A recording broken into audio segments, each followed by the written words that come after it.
Hello, everyone, and welcome to our third episode of the Pain Point Project. We are here with the amazing Jamie Benizri, who I'm sure a lot of you guys know him from LinkedIn, social media. He's been actively posting videos and content for about 4 years now and helping small businesses in Montreal as well. He has the company called Logik. We kind of met, I think, I'm gonna say 4 years ago at Lemonade Co-working. You were running for DDO, mayor of DDO at the time. Yeah. Yes. My God, can you imagine? It's almost our 4-year anniversary. That's insane. Man. I can't believe you were doing that. And you came to Lemonade and we were filming you in the hallways It seems like a generation ago. Yeah, it seems like a lifetime ago, literally. Right? You were like another person completely. I used to wear suits. I know. Look at you now. I love it. Evidence. Now I can't even match my background. I just realized the color scheme and I look like a mess. It's okay. I'm wearing leopard at 8 a.m. It's all good. We're doing this. I'm super excited to have you here. For people that may not know you as personally as I know you or others, can you please just briefly introduce yourself and who you are? Yeah, great initiative. I think there's a huge need for this kind of storytelling in life and in business. So chapeau to you. I'm a lawyer. I've been practicing law for over 10 years. I have a family, got a wife and 2 kids that I'm not so vocal about. It's, part of me that kind of stays behind the scenes and a little bit private, not because I'm embarrassed, just because I tend to create a separation between work and personal life. In fact, during the past year, during COVID, a lot of my personal tendencies, the way that I dress, my non-shaving, my more comfortable side of Jamie Benizri is kind of manifested, and I think is here to stay for the reasons that we'll get into in the show.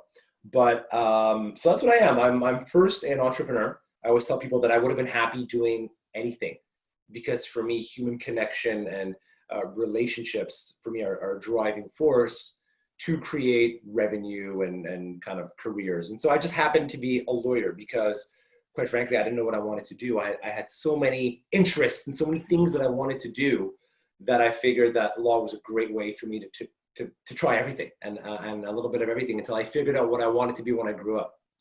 And that's what happened. I took my student loans during school to invest in real estate. I had started companies and I had sold them. I had failed in other ventures. I tried to wholesale bell-bottom jeans. I had little restaurant businesses, little things that I failed and succeeded and had fun with.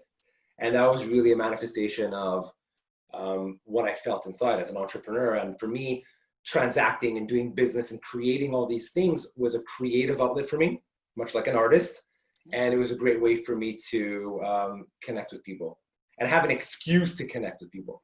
Yeah, I mean, you're a really good communicator. And I think you also draw people to you a lot. I've gone to events with you and everyone seems to just go to you and ask you questions. And I think a lot of people are inspired by you. But I think what's interesting is, like you said, you're not very personal with your own life on social media. I think you talk a lot about other businesses and you talk a lot about your own business and your own journey as an entrepreneur as well and how you got to the level that you're at. But what I'm really curious to know is, what is your biggest pain point in life? Yeah, that's a really good one. We're talking about this before the show, before you hit the record button, and you're like, well, what have you gone through that has changed, that is a huge pain point, that has changed the course, or, something that you wouldn't have done? And so you had examples of, health and family disasters and personal relationships gone bad. And thank God I'm healthy. The people around me are healthy.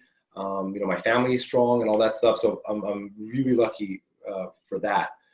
So what I think my biggest pain point is following the entrepreneur herd mentality. And it's something that has really prevented me from moving on, but I think was an essential. I wouldn't have done anything differently. And so my pain point, to sum it up, if you want to use this as B-roll or as an intro video, is following the entrepreneur herd mentality. Okay. And I say that because I've been an entrepreneur for 10 years in my career, even though I had a past life of little gimmicky things that I had succeeded and failed at. But my real life entrepreneurship story comes through Logik and comes through me being a lawyer and how I married, having a family and a career and trying to infuse some modern, elements into a really rigid industry where I wasn't necessarily accepted. I was laughed at. People were like, what is this guy doing? He's just using his big mouth and his platform, to talk shit. And in reading business books and following people that we all follow on social media and, doing everything that you're supposed to do as an entrepreneur, I think created more harm than good. Okay. I just want to draw a parenthesis. So what's your definition for people that are not entrepreneurs out there? Like entrepreneur herd, to you, what does that mean? What does that? Yeah, good question. So I'll make it, maybe I'll specify it a little bit. The entrepreneur herd mentality, I don't think it actually, I may have just made that up, but it's when you coined a term. That's all good. It's, maybe I'll call it herdpreneurship, is really when you follow the mass entrepreneur media market. And that includes staying in the startup festivals that are in our city. That includes going into the incubators and the accelerators and looking for funding in all the same places and reading the same goddamn books that everyone else reads and following the same goddamn social media accounts, drinking from the same Kool-Aid for years and years and years. And that's a good way to put it. Yeah. So it's really following the, herdpreneurship is following the entrepreneur mass media market. And what it does is that it creates this very superficial boost to validate certain thoughts that you have and certain powers that you think you have when you don't necessarily have them. And so to go on social media and follow someone that says, hustle, hustle, hustle 3 times a day, and going online and going to startup festivals when everybody is hyping each other up like it's, fucking Woodstock in the 70s, and everyone's singing Kumbaya, expecting to get, cashed out with these evaluations that make no sense. I think is the most dangerous ecosystem that we've created in the business world. I couldn't agree more. So we've created this mass market that caters to people's insecurities, and we've created this mass market that is really happy to sell books and conferences and sell out stadiums because people need to hear the things that they think they need to succeed in business. Whereas in reality, look back to, and I had a front row view to my grandfather who immigrated here, after the war, and he created his business. And to be honest, not much has changed since that era. The way of doing business, the way of, driving revenue, the way of having a company culture, the way of having happy customers and happy staff has never really changed since after World War II. And what's interesting is that, you and I had a hard time connecting because I'm a lot less prevalent on social media. I try to be I'm a little bit more strategic. And the reality is that I have less things to say and I have more things to do in my business life. And it's interesting because I don't have any regrets. And when I think about it, a week goes by, I'm like, oh my, I didn't post any content.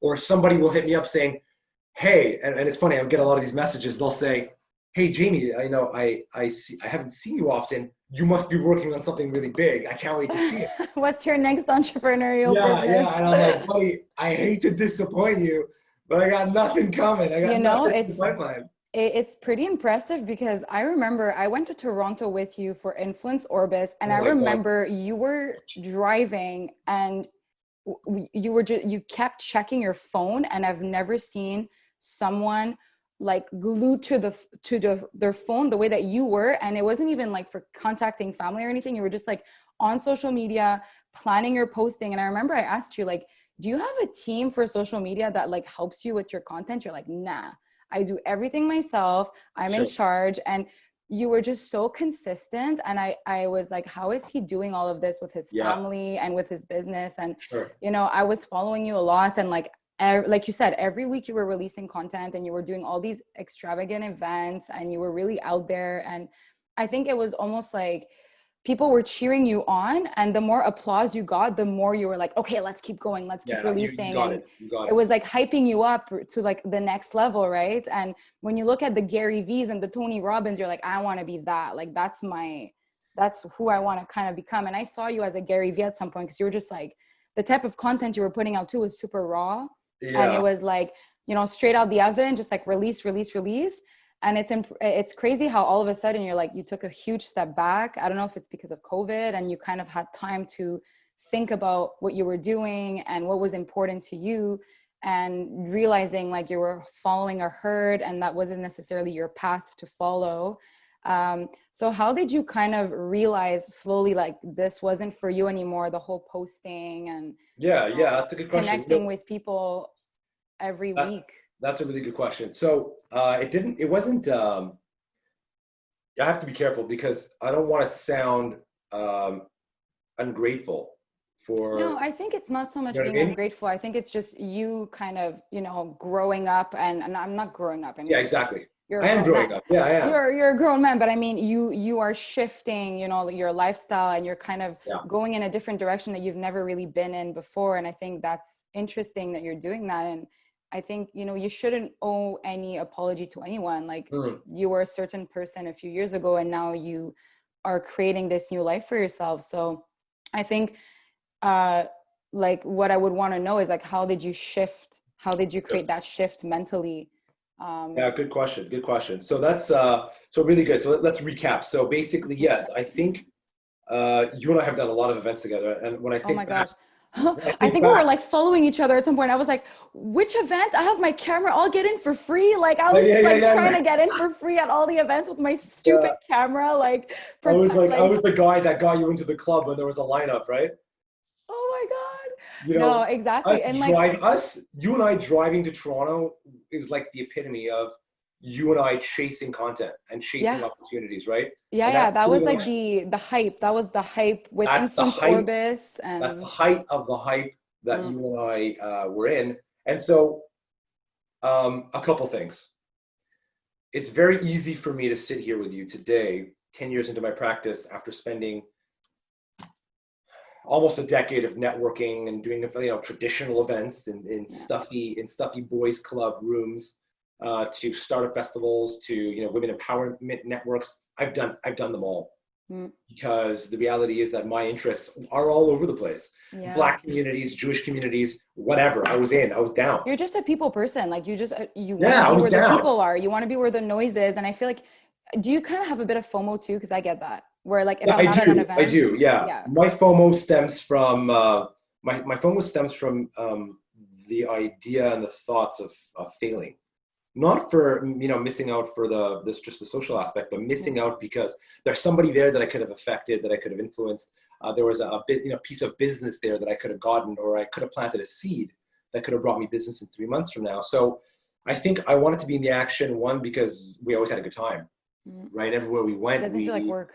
No, it doesn't feel like work. And so, you know, why not surround yourself with people who enjoy your presence and whose presence you enjoy? And so, you know, I think you start to feed off this mutual, you know, respect and hype, and everybody's excited about new beginnings and entrepreneurship, and it's exciting.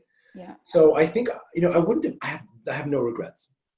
Had I gone into a very conservative legal career, my self-realization would have been delayed by decades, because I had done things and I had accelerated my understanding of not only the career, but of myself by probably 20 years. And so I have no regrets. And a lot of people say, well, why did you choose this? And, you know, maybe, you know, you would have made much more money doing, you know, going downtown. And the problem is that you have to understand, this wasn't really a choice. You know, when I started my career, worked for a small firm that gave me the opportunity to touch everything. I was a prosecutor, I was a corporate lawyer, I was a divorce lawyer. And so when I opened my own law firm, it was almost a necessity because I couldn't grow in my small firm. There was no offers. Nobody was knocking on my door. When I came out of law school, I had no offers lined up, really. So I had to chase my opportunity just to get my foot in the door somewhere. And so I think that the irony with me is that nobody knew what to do with me. Like, what do we do with this guy? Is this a guy that we can invest in that's going to be here? Or is he just going to is he just going to F off in 3 years because he's going to get bored? Well, because you move around quickly, right? Like you go, like again, like you go from one event to the next, and like you said, like you want to be part of everything. And so just going back to that question, like, did you have a click in your head, like, you know what, I don't need to spread myself this big. Yeah, I can just focus on one thing. When did this happen? So I feel it can happen. It definitely had coincided with COVID. Yeah. I think COVID, for the first time, what happened is that, and I don't talk about this too much, but there's no more networking. There's no more human to human, right? There's only Zoom. And what I realized is that it allowed me to spend more time with the family. It allowed me to be less promiscuous out there. I was seeing less people. I was much more effective with my time. If I didn't want to have my office call me, I would just close my computer and focus on what was in front of me, what I needed to do. And so what happened was very interesting, is that my content went down, my revenue went up, and my relationships with the people that were in my immediate orbit and whose orbit I was in was strengthened by a lot. And so it makes you realize that you can have this balanced lifestyle, closing your computer at 6 o'clock, being excessively focused and effective between 8 and 6, and still have a family life, still close my computer completely. I stopped working on the weekends. It's already been a while. Wow, but that's impressive. I remember in Toronto, you were working like from 5 a.m. till probably 2 in the morning or something. I was up at 5 a.m. on my computer, and you realize that, like, it's not only is it not sustainable, but you're not, you plateau. You're not being effective anymore. You're exhausting yourself. People around you don't understand you anymore. And it's very finite. I've never burnt out, but I feel like, because I think I do things in my life that allow me to stabilize my mental state, and exercise and, eating habits and, having a balanced networking, kind of relationships. But I think the shift was realizing that when COVID shut down everything that I held to be true, getting out there, providing value, drafting content nonstop, those things I think were important for the first phase of my career. And I think that they'll always be there, right? Somebody who goes into business is always going to need to get themselves out there. But I think that we need to look at how much time and where you're focusing your attention.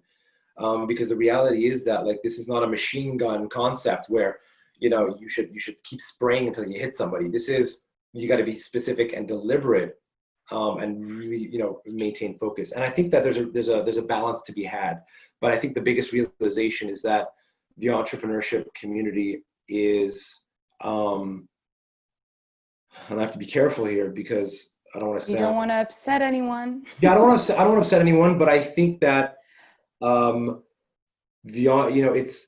I think if you would allow me to maybe say something, when you said entrepreneurial herd, the whole concept of, I watch a lot of videos because I'm starting this podcast now, and I'm like, how do we do it? Do we need a mic? Do we need nice equipment? And you have this pressure to comparing yourself to others too, and their level of podcast, for example, or whatnot. And I think what's really important is when you're on social media and you have, Gary Vee telling you, like, wake up at 5 in the morning and you better start working, because if you don't wake up at 5 a.m., like, you're not doing your due diligence and you're not a real entrepreneur. Because if, God forbid, you wake up at 9 a.m., like, you failed your whole day. And like, you get these like speeches given to you on a daily basis. And I'm the type of person, like, I'm not a morning person. I go to bed at 2 a.m. and I wake up at 10 a.m. And like, that's my thing. That's just the way that I live.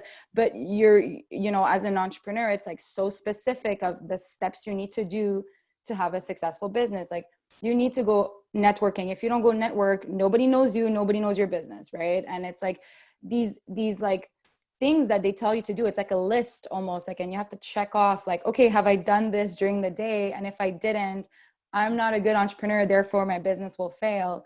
And I think, like, you were kind of wrapped up in those ideas. I was as well. When I was going to networking events, I wasn't really comfortable because I didn't feel strong enough as a videographer, but I wanted to be there. So I was like, okay, I'm gonna push myself. Yeah. But I think a lot of people have that. And like you said, you mentioned it, like, at the beginning of any business, you do need to network, but I think there's a limit, right? Like, focus on what's important and what's not. But I think with social media, it's really difficult to, like, remove yourself from that herd without feeling like you're not a part of the Correct. entrepreneurial movement, right? So Yeah, it's a fine balance, and you need yeah, to it's really hard to find it. recheck.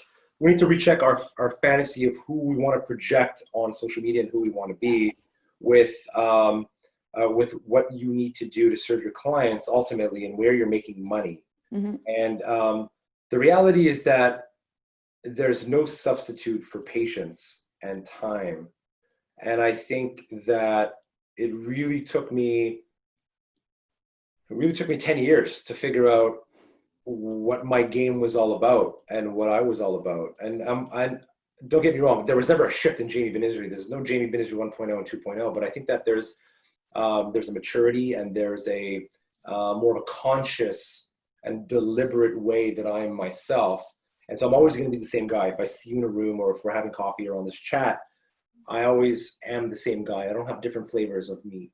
Mm-hmm. And a lot of people think that I'm just, kind of made for social media or made for, pep talks. But I'm always the same person. It's the way that I communicate. Yeah. So did it change you mentally? Like, so you had mentioned when COVID happened, obviously you're forced to not network anymore. You're forced to not see people as much, and you're spending more time with your family. How did you feel on a mental level? Did you feel like a sense of relief that you didn't have to be so much out there anymore? Like, how was your mental shift? Yeah, good question. I did. I did feel relief. Putting on events and producing content, like, is takes a lot of time, takes a lot of work. I mean, it's creative, and I used to have a marketing director at my office, and he left about 4 years ago. And once I took over communications, not only did my engagement explode through the roof because it was me speaking, and I was using my terms. There was no filter; it was raw.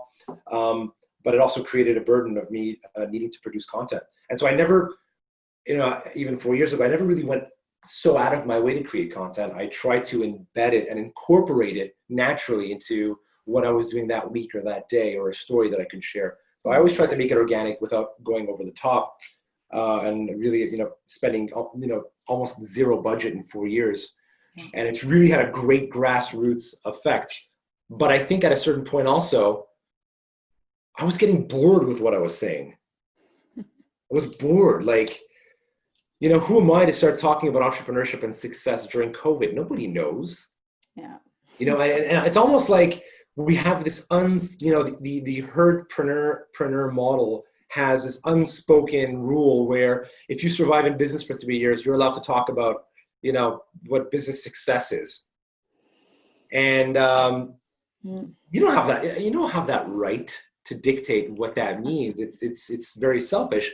I do appreciate good stories of failures and success because you can draw on those successes. Yeah. But a lot of people preach, and it's really dangerous. We see what happens. There's no barrier to entry. Some kid coming out of law school now can be the next Jamie Benizri, and no one's going to stop him. Maybe he'll be good, maybe he won't, but there's no barrier. And so you really have to take with a grain of salt what you're hearing. And at a certain point, even especially during COVID, the reason I did Entrepreneurs in Quarantine is because I wanted you, the audience, to hear from people who were real experts, who had real experience, who can actually bring value to you today based on the pains that you're going through today. So that's why last week I announced that I was giving up my LinkedIn page to entrepreneurs, because it's not that I don't have anything to say, but how much can I say? Why not meet people from my network and give other people in my network the opportunity to meet other people, and second and third degree tiers from each of their networks. And so for me, for today, that's more important than Jamie Benizri talking about what he's learned, because I'm still learning. And the reality is that until this is over and we have some stability, no one really knows what to say or what to do. So I think it's very dangerous to start preaching. I think it's important to storytell and give examples and stay engaged, but I think we have to do that responsibly. And for me, I've decided to do that by giving my platform to people who need some limelight on them, that have great products and great personalities that I want my network to know about. Couldn't agree more. And going back to your pain point, so just to recap a little bit, so your pain point was, entrepreneurial herd, following the masses when it comes to entrepreneurship and your journey as an entrepreneur.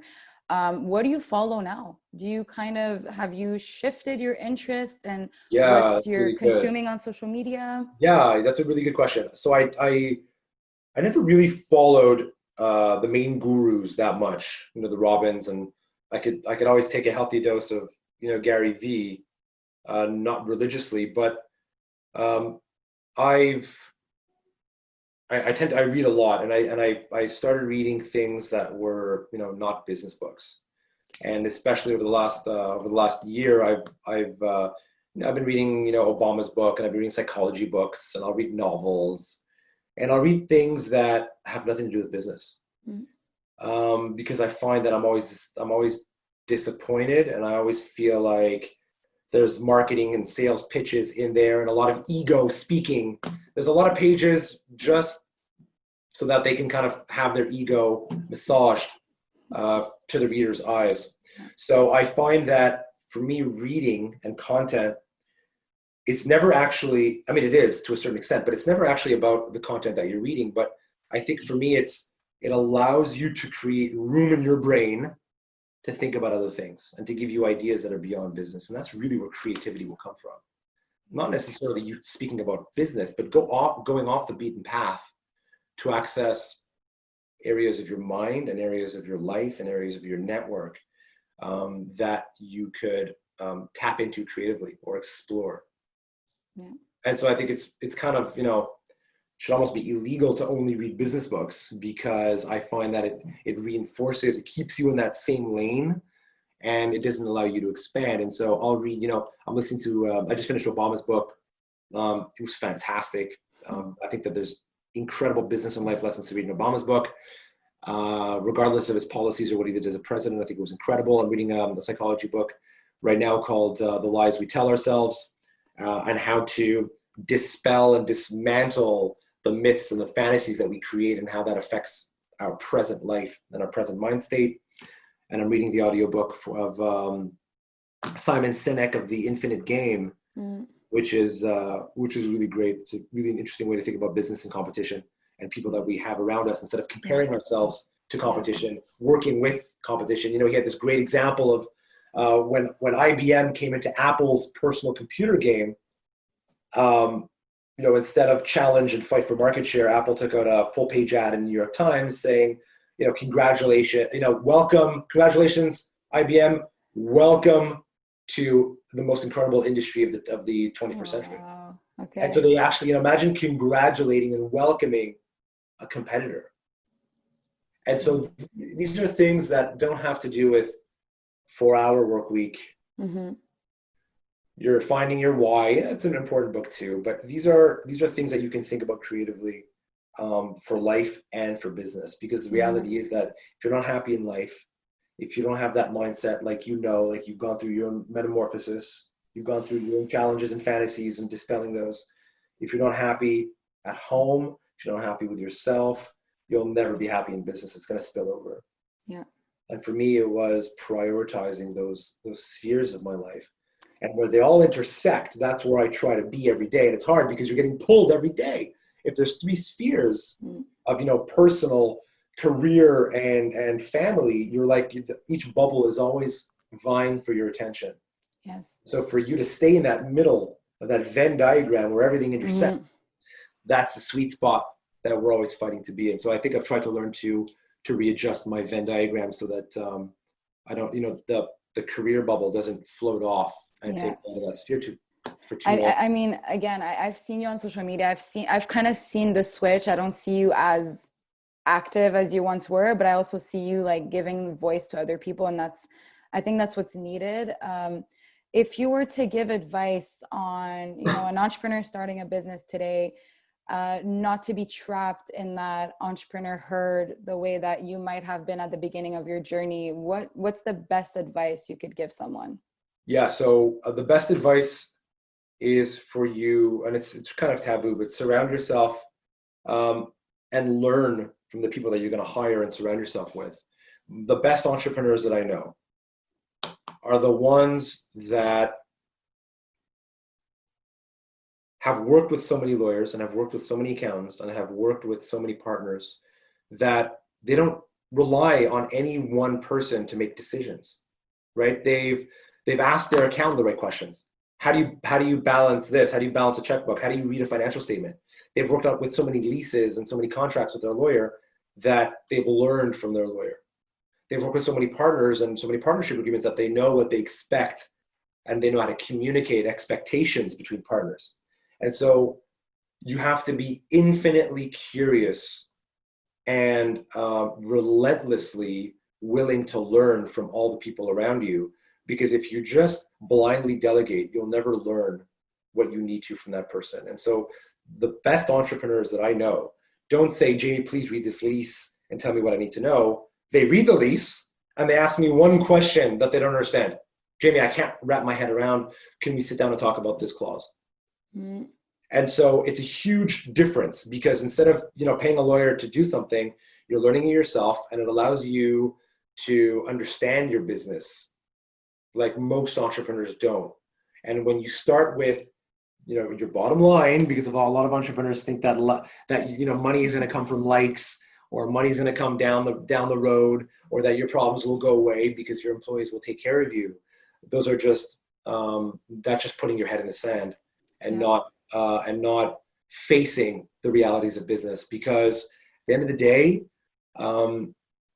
it's up to you to make things happen. You can't rely on your employees. You can't rely on your lawyer. You can't rely on your part. You got to do things yourself, and you got to make sure that expectations are clear from the beginning. And so my advice really is read every lease, challenge every lawyer that you have, spend time with every accountant, get a mentor that's from your industry, because you can't do it alone. As much as you think you want to revolutionize and you want to be this guy that understands things intuitively, it doesn't work that way, because you're delaying inevitable traits within yourself that are just going to come out at the wrong time. Yeah. And I think just adding to that, if you're able to learn on your own and take the time to do that, instead of allocating time to go out and network and meet people. I know I had that feeling when I was networking, where sometimes you're talking to a person for an hour and you're like, this person is not going to give me anything. You're like having a conversation with someone, and you're realizing you're wasting your time as the conversation is growing. And that time could have been allocated to you sitting and learning about Facebook ads, for example, to really get like the money coming into your business. And I think, again, like removing yourself from that entrepreneurial herd by like slowly, being less on social media, posting less, and, doing more instead of telling more. I think that's one of the things too. Doing more, that's great. Yeah, stop preaching. That's it. Exactly. Like stop preaching, stop telling people like, hey, I'm opening my business. I mean, it's super important to do it, but like show, it's like for me with my podcast, like show the episodes coming out, show that, you're sitting with people and you're talking to them, like show more than tell. I think that's you got it. Important. I think it's less hype, right? I mean, I think it's Sunrise is less hype, more action. Yes. I think too many people are kind of like the importance for them is like, I am the CEO of my company. I think they're so keen on writing that on their LinkedIn, but it's like, is your company moving forward? Like, spend time on that. And mentally also, it's going to be a relief for you, because you'll have less pressure and less eyes looking at you and expecting so much more of you than you can give, right? Because when you write, like, I'm a CEO, people have an expectation of you. Oh, you're 24, you're a CEO. Like, whoa, how did you get there? And there's comparisons that happen. And I think for mental health, especially the generation coming up right now, like I'm in it, my little cousins that are 18 coming out, there's also a hype of, don't do the 9-to-5, become an entrepreneur. But not everyone has that mental strength to just start a business. I don't think that's for everyone. No, you got it. I think people should really avoid the like entrepreneurial herd and start looking at themselves in the mirror and see what they're capable of doing. And I think you've done that during COVID, where it's like, you know what, I'm not that guy that's going to post every day on social media.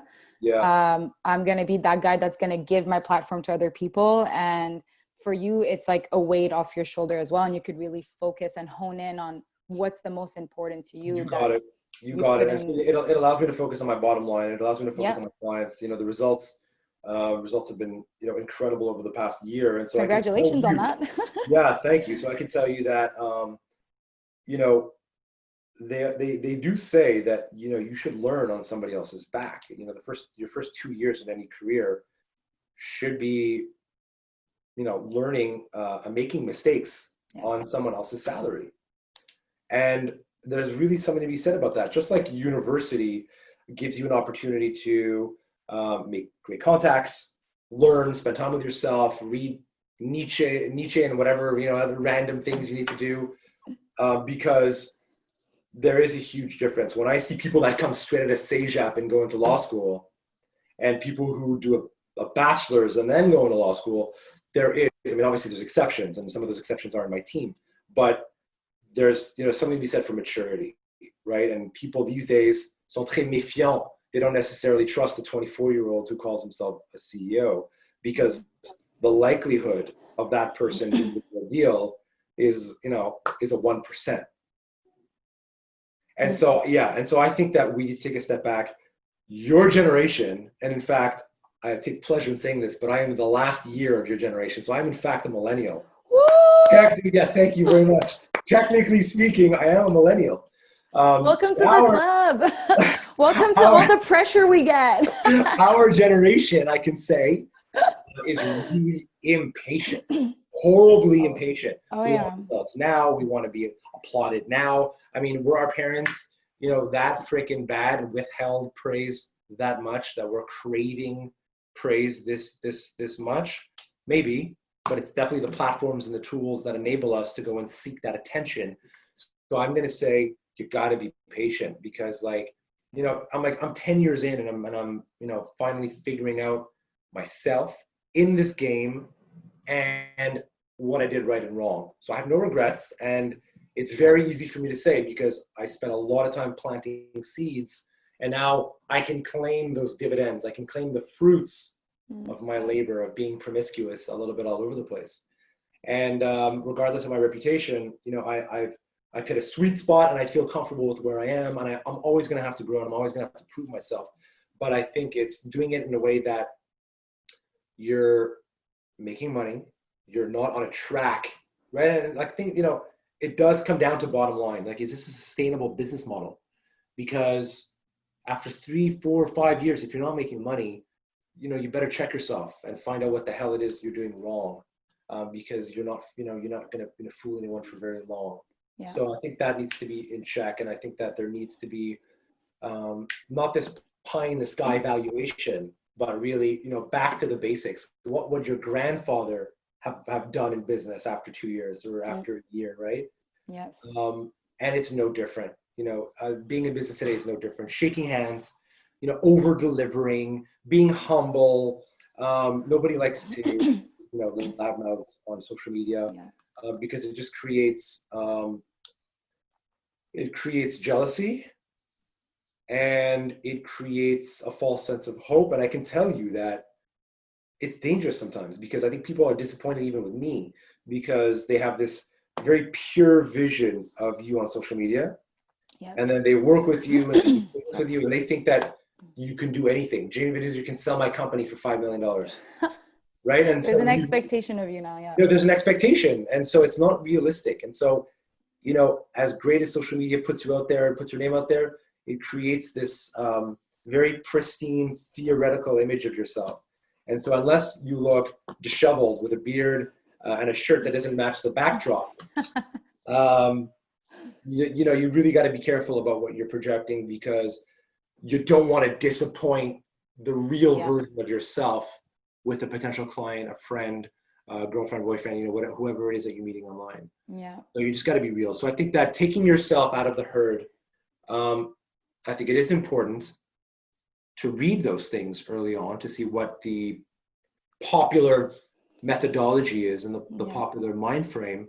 But I think that you need to quickly carve out your own way of doing things, because a 4-hour work week, like, I know it's a really catchy book title and it sells a lot of books, but like, who the hell is working 4 hours a week? Nobody. Nobody's working 4 hours a week. I'm sorry. Like it's like those guys that are doing like the stock market, and they're like, oh, make like, those YouTube ads, they're like in their Porsche, they're like, make money quickly, and you're like, what? How? Yeah, it drives me nuts. Yeah.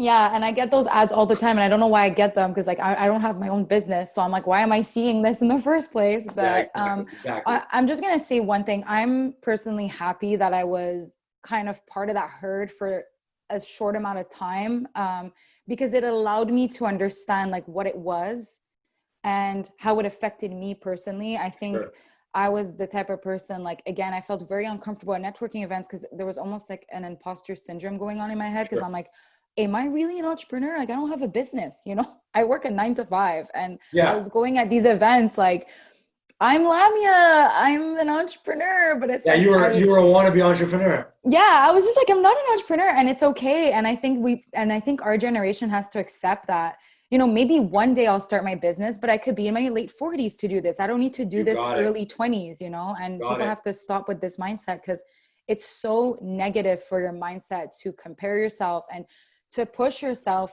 beyond your limit when you feel like you're already doing enough.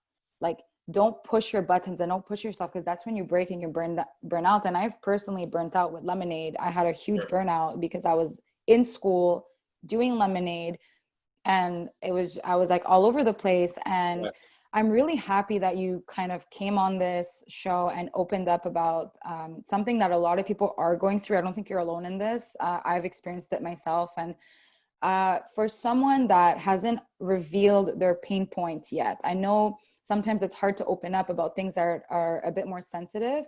Do you have any advice on kind of being open about your insecurities or struggles in today's society and as a community? I know you're a part of a lot of groups. Like I said, we're starting this project to really give like a safe online platform for people to open up. sure. You were able to open up today, and I'm super grateful for that. And I really hope people are like inspired by you, because I know a lot of people do look up to you. And I think young entrepreneurs are going to understand like, oh, okay, Jamie's not on social media because this happened in his life. So I think that's really cool that you shared your Yeah. story with us. But what can you tell someone that has a pain point, that is stuck in their mind with it, and they're having a hard time being open? What would you tell that person? Yes. So I think it's, first of all, I think that if sometimes we don't recognize our own pain points until it's too Mm, late. So I think you really need to pay attention to the symptoms of whatever pain point it is, right? And we discussed whether it's bulimia or OCD or ego, or herdpreneurship. These are all there's always symptoms that you need to be aware of, and they're going to be different for everybody. They come in different flavors and different forms, and they creep up psychologically, sometimes physically, when you're drained. So I think that when you notice a symptom, and it could be declining revenue, it could be a key employee that leaves, it could be constant rejection. What is it that you're doing that the pieces around you are falling apart? And I think that, whether it's family or people bringing it up to you, and that's why a mentor is really important, or a friend that's going to hold you accountable to the things around you, and not just kind of pat you on the back saying, keep going, you got this. I think that's what you have to pay attention to. And so that psychological torment of not being able to sleep, the physical manifestations of bulimia or physical exhaustion, for me, are all symptoms of a pain point. And so once we have that, then we need to identify what the pain point is and how to address it. mm, And so for some people, a declining bottom line or a declining office culture means that, hey, maybe it's time to start hiring someone in HR, or someone, a controller who can help you with finances. Maybe you need to start spending less time on social media and focus on, instead of one post per day that takes you an hour, call 10 clients during that hour, right? You need to change the way that you operate, because you're not fooling anyone, you're not fooling yourself. So I think that the physical manifestations and the manifestations in your business are the symptoms that you need to look out for to identify a pain point. awesome. Well, thank you so much again for your time. I know you said at the beginning you don't really do interviews anymore, but I'm really grateful that you came on. And you are still, like, we don't talk every day, but you're still a good friend of mine. And I can't wait to kind of see the direction you take. I'm a bit scared that you won't be posting as much because I do get inspired by you, but it's okay. If it's for your mental health, then that's what matters. And I'm just really excited to see like what you're going to be up to next. And I've always said it. I feel like you're going to write a second book, maybe about this transition in your life. Yeah. I'm gonna call it survivorship. You coined the term herdship. What was it? I'm gonna say surviving the herd. I'm gonna write that down. Surviving the herd, the gazelle in the herd. Oh my gosh! But that's the first note that I took today. I'm gonna write that down. Maybe my next note. Thank you for the inspiration. I told you this is selfish for me. Thank you. No, thank you. Thank you for tuning in and listening to this episode. Please don't forget to subscribe to our YouTube channel and of course, ring the bell below to get notifications of the future episodes with new speakers that we will be posting. We're so excited to be sharing pain point moments with you. Also, don't forget to follow us on social media, Instagram, LinkedIn, and Facebook. And for those of you who just want to listen to the podcast, we are also on the Podbean. If you want to be featured on the Pain Point Project, don't hesitate to email us at thepainpointproject@gmail.com. We would be so excited to have you as a guest. We're looking for more people to inspire the world and tell and share their story. See you next time.